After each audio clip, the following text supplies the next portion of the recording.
Welcome back, ladies and gentlemen. Hopefully you didn't miss us too much as we get ready to move into that next series. My name is Fear Dragon. I am joined by Nathanius, a master of all kinds of mechanical-based units. Yes. Now, Nate, tell me, I believe, if I understand correctly, most of these mechanical units come from the factory. Do they not? That's true. However, there are a variety of, yes, mostly from the factory. Okay.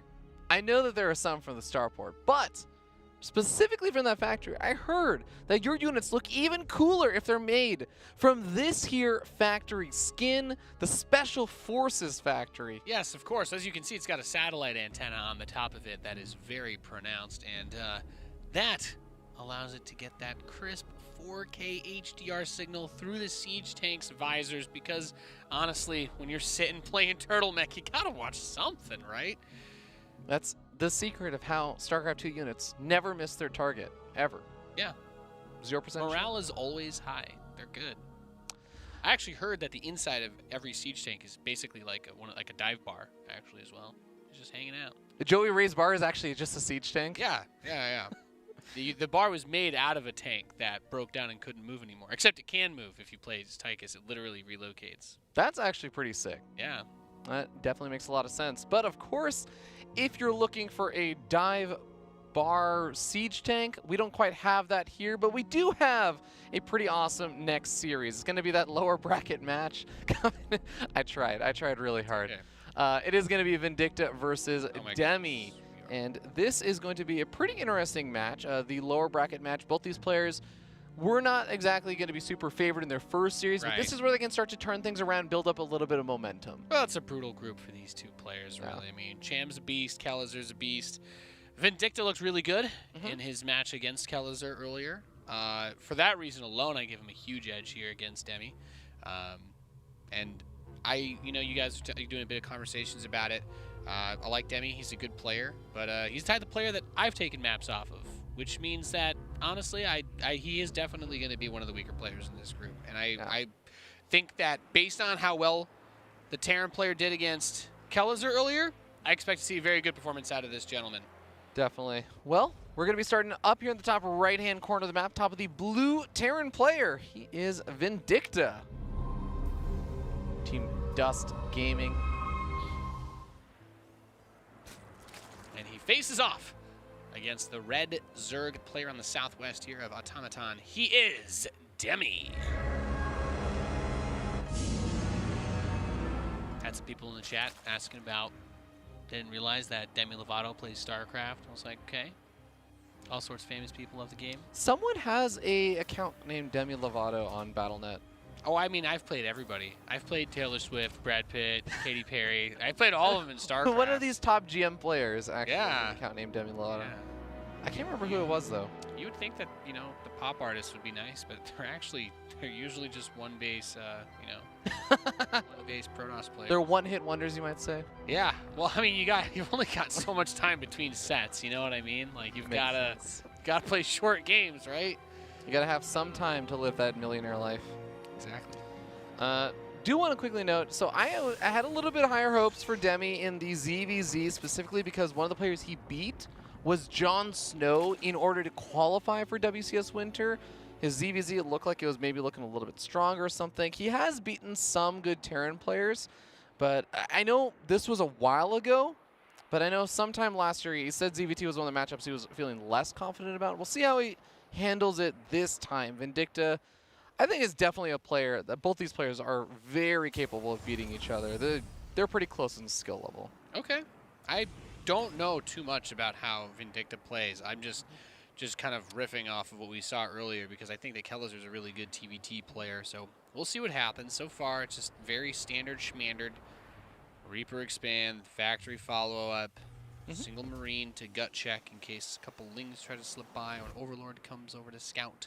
Yeah, from what I remember, I know that Vindicta has had, I believe, as long as I'm not mixing up players, he's one of the players that has been very willing and ready to go into like mech play in the past.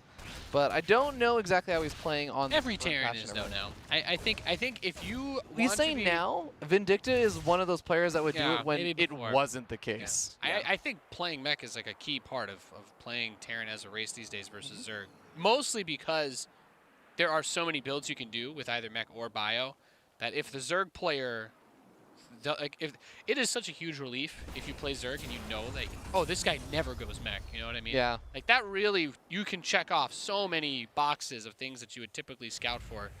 And yeah, actually, you know, we were talking about that war chest. Look at that factory. Zoom in on it. All right, that is not the Chad giant satellite. Okay, that is your 1990s. You live somewhere in Montana and you're trying to get DSL over satellite, and well. So you get 480p television? No, man. 480p TV wasn't a thing until like 2005. Those guys were like 120. Oh yeah, it was maybe? 4:3 actually. Maybe 120p. 4:3 resolution. It wasn't even 16:9. Yeah, we're talking worse than the the free original GSL in like 2011 before we had Twitch. Oh boy. Yeah. I think we had the Reaper making its way into the main base. It got popped back down to the low ground. Going to join forces with the Hellions. We got a Banshee follow-up. And I want to note that there was a Speed Overlord upgrade that came out over here for Demi. He's going to be able to guarantee the scout on what he's up against. And oh, that supply block is not entirely ideal. Owie, my bones. Yeah, that's a rough block there. We have a couple more depots on the way. Baneling Nest is coming in. Not a crazy amount of Zerglings being built. I like the Banshee play. Banshee's still great versus Zerg. They are not as deadly as in the days gone by, but they are also amazing at defending against anyone that wants to. And I would say, a player like Demi, do some sort of early mid-game-ish attack. Definitely a lot of aggressive builds in his repertoire versus Terran. Could also just be because he hates that I rush battle cruisers every game. That might have a little to do with it. I think almost every Zerg tries to all-in me every game now because of that, but I'm just saying he can do it, so it's an option. It's on the table. But hey, look at that. You're talking about the macaroni and cheese. Well, there is your cheddar right there. 2 factories and an armory. Okay, arming on up. We'll see when Demi is going to get the scout on this, because of course getting the Speed Overlord means he can scout quite frequently and quite quickly. Oh, yeah. But right now, he has felt confident about just spotting out the small number of buildings in the main base and seeing, okay, third base, saw the 1-1-1 setup. He hasn't quite seen the factories, and seeing this number of Hellions, oh, it's maybe like 1 or 2 more Hellions than we sometimes see from Terran players. It's not an abnormal for a bio player, right? Absolutely not. You can get a lot of Hellions with a lot of bio builds. I think we even saw earlier today a little bit of that action from Braddock. We were just, 2 racks, but you had a lot of Hellions. Hell, that support there is really big. And it looks like the follow-up could be from these 2 Vikings going to clear out Overlords, maybe into double medevac, do a little cheeky Thor drop. That's still very much so a thing that people do. Yeah, Demi mostly relying on these queens, push back the Hellions. Finally, some of the Lings coming forward. Baneling's also rolling on in, and Nate, when you're a Terran player, you're going for mech, and then you see the Zerg players just making a bunch of Lings and Banelings. How do you usually feel? Well, you feel, it's kind of weird, right? Because it doesn't feel bad. You're like, oh yeah, well, Hellions are naturally pretty good against them. But there are a lot of Zerg players that abuse Terrans who try to play like the battle mech style. If you build Cyclones with Hellions or you build too many Thors, you can actually be quite susceptible to Banelings because you don't have as many tanks. And yeah, we can say that Vindicta's going mech, but he's going for the Thors at first, getting the medevacs. And the Blue Flame hasn't been gotten super quickly. Now he's getting his first siege tank. There's totally opportunity here for a little bit of Ling Bane play if he moves too far forward on creep with those Hellions and loses them. It's one of those things you got to be really careful about, because even with Blue Flame, once the Zerg gets that +1 carapace, you're not really getting the 2-shot kills on the Lings that you want. So until you have better upgrades, really for Blue Flame Hellions, it's +1 attack to guarantee those 2 shots on the Lings. Okay, well, Viking making its way forward, trying to get some scouting information, and also poking away a bit at some of those Overlords that are more exposed. Queen should be able to clean up or at least push back that Viking very far back. And Vindicta doing his best to try and clean up some of this creep spread, but it is making its way further and further out on the bottom right-hand side. I love that. Even dropping some creep from the Overlord, drop some faster tumors. He is nice moves. Really working to accelerate that creep spread. He wants to cover the right side of the map. Glands. I like it. Getting energy on the infestors. I mean, Neural Parasite is still very much so a strong ability, especially with the recent buffs to the infestor that allow it to path underneath units now. They were very nervous about that when they first gave it that extra abilities, and it is definitely a much better option now than it used to be because of that change. They don't really get blocked by their own units anymore trying to run up and get those Neural Parasites. Yeah, you can get into the front lines, throw down the fungal growths, and retreat back without kind of moving under or around your own units, kind of blocking yourself in, using those a little too easily. Hellions trying to find some damage, trying to clean up some of the creep tumors, not actually successfully getting the 2 active ones there. Getting a few lings, but having to back off.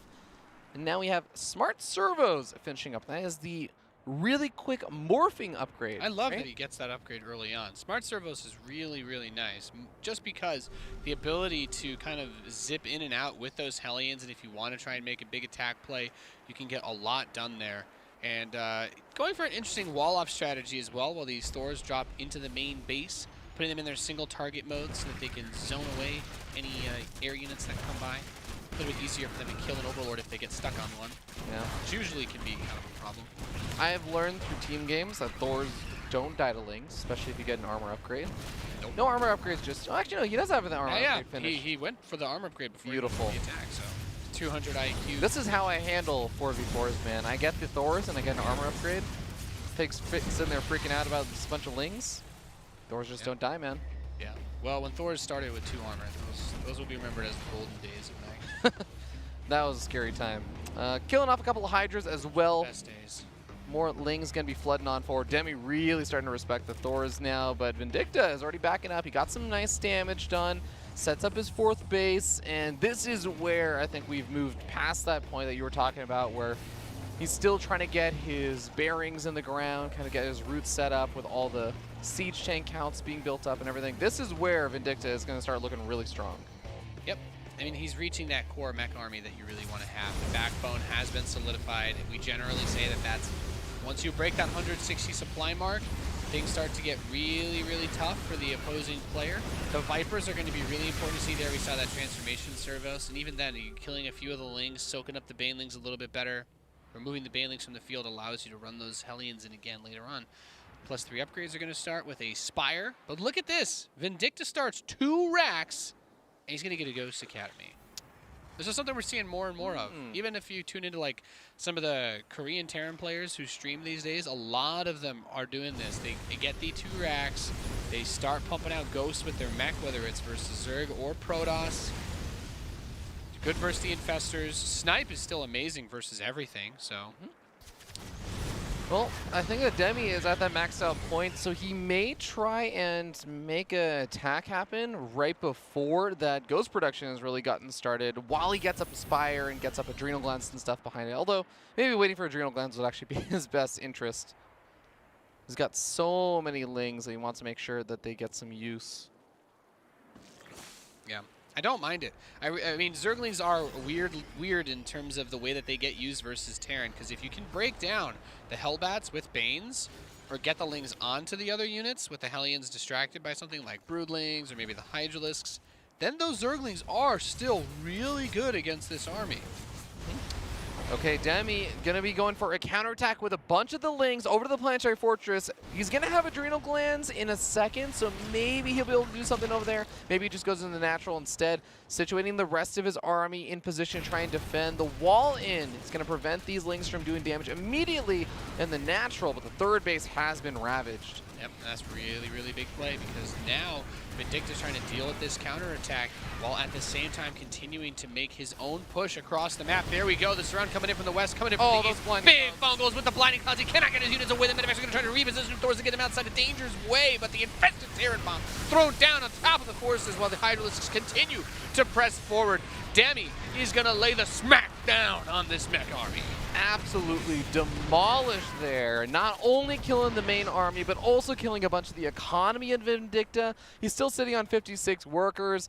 But that mech army is not something you make in a couple of minutes. Ghost, sure, that's great, Vindicta, but what about actually killing, you know, the rest of the army? This isn't about Broodlords or Ultras, this is about Hydras and Infestors. Yep, and I think maybe that was part of the problem, was expecting some more of that later stage tech. Steady targeting is going to come out, though. Picks off one of the Infestors, getting a few of the Hydralisks. Fezziterans are mopped up, and maybe a little bit of an overextension there. Maybe. Jeff is rolling over in pain. Use that word there. Well, Greater Spire is on the way, so Demi can start moving into that. He's seen that the Ghost production has started. I still think that he's in a pretty nice spot, though. He's been able to safely establish that bottom right-hand base, and he's still killed off a lot of workers. So, Vindicta, got to make something happen still. Yeah, I mean, replenishing the economy is one of those things where it's like, if you can get up a few extra orbitals, it's not even bad to lose the SCVs just because you want to. And by the way, 66 SCVs is the perfect number that he has right now. Yep. But free up that supply so that you can use mules to do mineral mining for you. Cleaning up a lot of these Zerglings, very important. Corruptors kind of revealing themselves, and that usually is a really good indicator if Vindicta. He's going into Thors. He's going into Thors. Yep. I like it. Thors are really good. The big thing about Thors versus Broodlords is that they absolutely obliterate them. However, it's extremely dependent on your positioning, and especially the map. This map has some open spaces, but if you get forced into a fight on one of those ramps or those choke points, your Thors are simply going to get stuck behind your other units, or they're going to block themselves from being able to hit those Broodlords. Even though they have the range advantage now, it's not quite crystal clear in terms of how easy you can take an engagement against the Zerg. We got multiple Ghost Academies coming on up. Wants to have nukes on nukes on nukes. Yep. Doesn't have any right now. No, actually, he does have one right now. Yeah, he's got his first guy. Okay. He's ready to rock and roll. Is that a little ghosty boy slipping by the middle? The top left. Side. Oh, yeah. Oh, yeah. Getting ready. He's got his sniper rifle Somebody holstered for now. Exterminator. Is there any detection? There are some random spore crawlers positioned around the map right now. There is a spore crawler in the natural as well, but it's not quite going to be in vision range. Looks like he's trying to distract him with this attack while he launches the nuke. Here we go. The call down has been summoned. The Hellions are going to get cleaned up, but is the army here in position ready to deal with this? Does Demi know? Does Demi know? Holds just in time. Looking at his vision. That one queen. Where are you going? Wow. Still survives. Got a lot there. 18 workers killed after all of that mayhem. And that Ghost walks straight into the Spore Caller range to rest for a little bit. The Ling counterattack not able to get the same kind of damage done because there is a planetary fortress there. Somehow that Ghost actually made it past the Spore Caller and into the natural now. You can really tell he's played a lot of mech styles though, Yeah. and I really like seeing this because he's got the building armor already. The use of the Ghost is really cool. It's something that you don't actually see a lot of mech players do. As I said, like I've only recently seen more so like Koreans doing it, and even then it's also a lot versus Protoss. But he's got 3 nukes on the way. One of them is now done. He's dropping another one. Yep. Snipe coming down over here, and I don't even know where the Hellions are. Oh, all back here. Vindicta is, the thing is, the nukes, as long as you're taking bases like this, keeping the Zerg at bay, it's really nice, because one of the big negatives that people talk about when it comes to using the Ghost to drop those nukes is that you just don't end up with enough resources. Oh no, he's trying to bait the army over here? No. Not gonna happen. Well, the other nice thing is, softens, big plays right there. Lending a hand.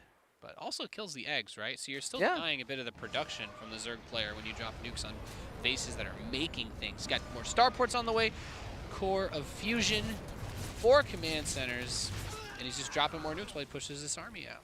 Yep, getting ready to move forward. I believe that this nuke is not going noticed right now. It is going to end up putting 10 drone kills.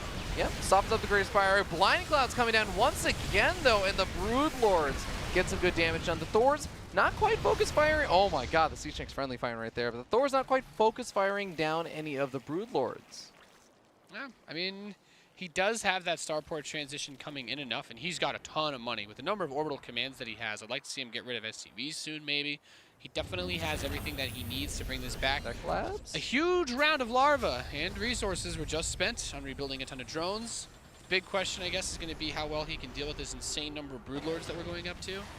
He's going to hit 15. So he's really just He's going for the, I know Thors are good against Broodlords, but I'm just going to have an insane amount of Broodlord strategy, which means that these siege tanks, these guys are going to have to be taken out of commission. Going for the steady targeting on the Broodlord. He's going to be able to put a few of those out. Good snipes so far. All the ghosts are, for the most part, gone, though. There's only a single one left with no energy. The Thors have not been able to take care of all the Broodlords. More come on in, and the siege tanks have all unsieged. 3 or 4 Thors left over. Can they make the damage happen? The Broodlords not doing that much damage thanks to the armor. I like seeing the siege tanks and the Liberators use while they wait for the Hellions to come back and reinforce against those Broodlings. Just let the Thors keep wailing away. That's the secret. That's the key. Wow. He did just drop another nuke at the bottom on that southeast base. I think he just blew that one. 20 works. Completely to smithereens. Yep, no time, no space. GG, woohoo, Vindicta. That was fun. American Terran player taking game number 1 and keeping some hopes alive for a little bit longer. Press big red button on Demi. Multiple times. Yeah, Multiple times. Great use of the nukes. I mean, it wasn't even just, oh, I'm going to throw YOLO nukes out there. The first one was like, all right, let's just test the water a bit. But he was doing all of it with like Hellion harass, with the big push. And I mean, I was trying to keep track of like, okay, where is it going to be? Where's the next one going to be? And then some of these nukes are just landing. I'm like, I did not even see him launch this one. He was getting, yeah, he had a ghost behind like the 4th base, behind the 3rd base. He had that one in the southeast. And they were all paired up, like you said, alongside not only the Hellion harassment, but also the main army pushes. Even tried to do some smart moves, even though it didn't quite work, baiting the army over to the gold base by launching down the nuke and then pulling the army over and saying, hey, I'm over here, I'm on creep, come clear me up. No. Not going to happen. I did a really good job. Vindicta just completely picked Demi apart. I felt like the opening was a little soft. You know, the first push didn't really seem to do too much. He got the blinding clouds, he destroyed the mech ball, and Vindicta just kind of like stuck to his guns. He's like, well, I've got my planetary, and I really liked a couple of the things, you know. I think utility upgrades early on, like transformation servos, is super nice. He had that really early. It gives you the option, even if you don't see it used a crazy amount, it gives you the option that if you want to make those Hellbats real quick, you can eradicate the Zergling run-bys so much more easily, helps to reinforce, makes the Thors a little bit more controllable. But the building armor, too. I really like seeing it. It's really hard to do those counterattacks and harass when you can't actually get through your opponent's wall. Yeah, Vindicta doing a great job. I do agree with you a little bit that it seemed like Demi was maybe in a better position for a portion of the game and that he did sort of deflect a lot of the stuff Vindicta threw at him. I say this as a big Demi fan. I think he does have a bit of a tendency to throw games sometimes, so hopefully... Anybody who plays on the Americas server is prone to that. Fair enough. Well, we're going to be starting down here in the bottom right-hand corner of the map. Top of the blue Terran player, currently sitting up 1-0. He is Vindicta. Playing some great StarCraft today, even though he's been knocked down here to the lower bracket match. He is facing off against this man in the Northwest, the Red Zerg. He's Demi.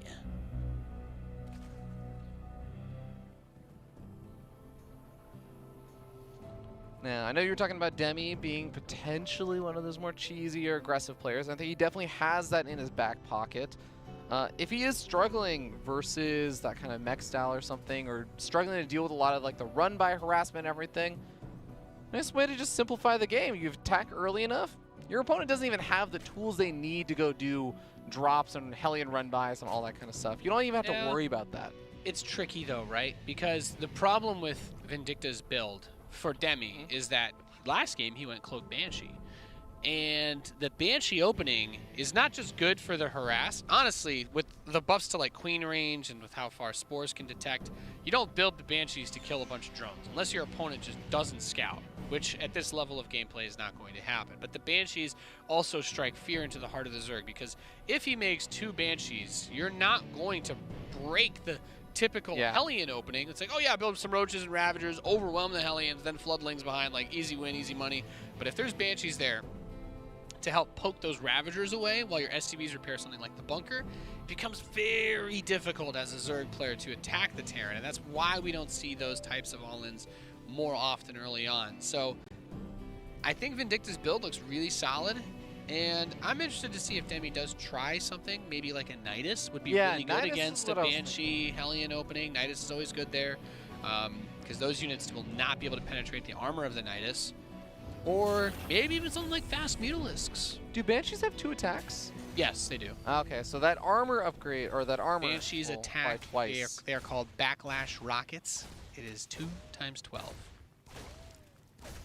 Okay, so yeah. 12. Then each one of these would do 7 damage, I think. Yep. Okay. And with 300 health, Fear Dragon, what is 300 divided by 14? They're on the spot. That's a lot. Yeah, it's a lot. That's the correct answer. Too much. Too much. So we got Factory finishing up close to the reactor. We'll see if he ends up doing this good old swapperoo, as every Terran player loves to do. Starport comes on down immediately thereafter. So that's what I'm talking about, right? Is you're going to transition to the Reactor Hellions. The Hellions are bad against the Roaches, but the Banshees kind of cover you against those. So the only real way to try to, the biggest, most popular ways to abuse these builds, especially back in the day, were always you go for like a quick Spire, and then that shuts down the Hellions, shuts down the Banshees. Terran players don't really like building Thors super fast, and that's kind of where that Thor drop build was born from. It was born out of the Terran, well, I don't have to worry about you going into mutas now because the medevacs allow me to reposition them so I can defend, or if you're not going for mutas, well then I can just attack you with Thors, and they are quite powerful. Yeah, that Thor change really making the big difference there. There's that first Banshee on the way. So with a build like this, if you try to attack a Terran player who's doing this, you are... Ooh. Is this a fake? Do you go for this? No, there's no reason to fake that. If you're going to fake, you would use Cloak, because it's the cheapest, I think. I know they buffed the Hyperflight Rotor upgrade a few times. I actually haven't got it in forever because I just build battle cruisers. Yeah. I don't... You don't need the fusion core anymore for it, right? Yeah. If they made it cheaper, then it's still not... Cloak is still like 100, so there's no way that it's cheaper than that. You would just fake Cloak if you're going to do it, because Cloak would have more utility early on. This tells me that he wants to probably use a few more Banshees than we might be expecting. Hasn't started up the second Banshee though. Oh no, he's like. And this upgrade is better than it used to be as of the patch at the end of last year, because they cut down the research time from like 100 seconds to like 80 or whatever. Yeah. Hellions gonna be poking away at this hatchery. The Queens will show up and poke these guys back. We'll see what is Demi up to. He's getting up that Baneling nest once again, starting up his lair just now, and he is not gonna have to worry about Cloak for a bit. I thought it was. I guess it was like 140 before. Yeah, it's 121 seconds now. It's crazy to think Banshee speed is like the same time to research almost as like Blink and Stim. It's kind of nuts. There's that Banshee in the main base, poking the Queen. Banshees do win 1v1 versus a Queen, so without a transfuse there, it's a good pick-off. Gonna be able to pick off a couple of drones now as well that we're trying to transfer over. Nice turning of the Spore Caller. Gonna be able to keep that alive for a little bit longer. Got that Spore Caller over at the third base as well, but the Queen's not over here, so he has to really stay on top of the position of these Hellions, and it looks like Queen's got pulled a bit out of position. There's only one Queen over here. No, Vindicta's actually not gonna dive in. It is going to be a bunch of factories added on behind this. Not a massive surprise. The Banshees provide much better support with that speed upgrade early on than units like Liberators, just because of the the lack of the need to siege. They can help clean up everything. They're not like crazy versus the Roaches because of the armor, but the speed here, the ability to utilize this, moving them around with those Hellbats. I'd send the weak Banshee home and die instantly if it gets attacked again. But this is a really nice shove right now. There's no Banelings. We have 5 on the way, but that may not even be enough. And Hellbats, they do damage to buildings pretty quickly. The Queens all backed up into a corner. If the Queens all get picked off, there's nothing to do with the Banshee, and the Banshee's going to work away at the hatchery. Oh, those Queens who ordered the Lobster Fear Dragon. Ay. Roast and toasted, and now even the Spore Caller is starting to burn down thanks to that Hellbat attack. Banshee's going to be able to pick away at the Banelings. Get some pretty good detonations, but there's still so many Hellbats that these Zerglings that hatch is dead. Are super dead. And with that, we have Thors on the way already to complement this, but the thing is, the Banshees are going to be the problem all game no matter what. GG, good luck. Vindicta eliminates Demi in WCS Winter. Well done by Vindicta. Honestly, just very well played there. Love this build. I mean, in that specific situation, Cloak probably would have been better than Hyperflight Rotors, but they pulled back that one Banshee. If the game had gone longer, you need a Spire to deal with speed Banshees, because they are going to run in. They're going to just run your Hydras and Queens in circles. And the Overseers, even with speed, can't keep up with them. Yeah, they're quite annoying. Little sad for Demi. I know that this tournament meant a lot to him. He is one of those players that, again, he has like spiky results, so he doesn't always get these kind of bigger opportunities to play, especially outside of the CE region.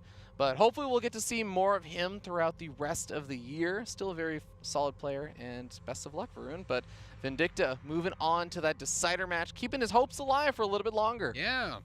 I want to see more of his play. I'm very interested in that.